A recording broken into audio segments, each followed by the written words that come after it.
My name is Giles Aban. I've just finished my third year undergraduate degree at Nottingham Trent University, studying politics and international relations, and I took a closer look into how the lack of Afro-Caribbean representation affects young Afro-Caribbean participation in politics. The lack of black politicians is having knock-on effects. There are fewer black politicians, fewer black people involving themselves within politics, and a general discontent for politics in general.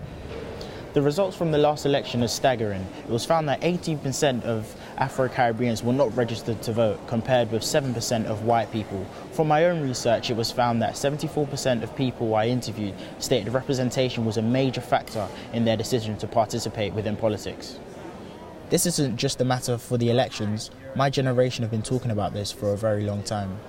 Any issues that I have regarding anything in my community, it's the older generation, white gentlemen, privileged background that I have to communicate with. So there's a lack of understanding across the consensus of the issues that are really involved in our community.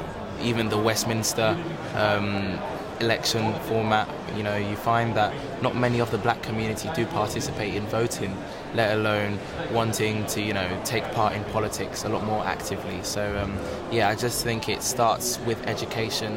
When you're a young age, you're always watching TV, always looking up, and if someone looks like you, for example, if they have the same colour as your skin, you always think you're kind of like them. And obviously if you don't see anyone in Parliament or in politics like that who looks like you, then you kind of, do you know what I mean? You distinguish yourself and you say, oh, that can't be me, I can't do something like that.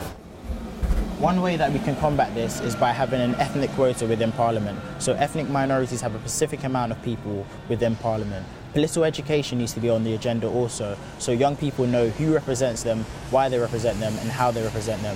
Without this, we'll have another generation of people disinterested in politics.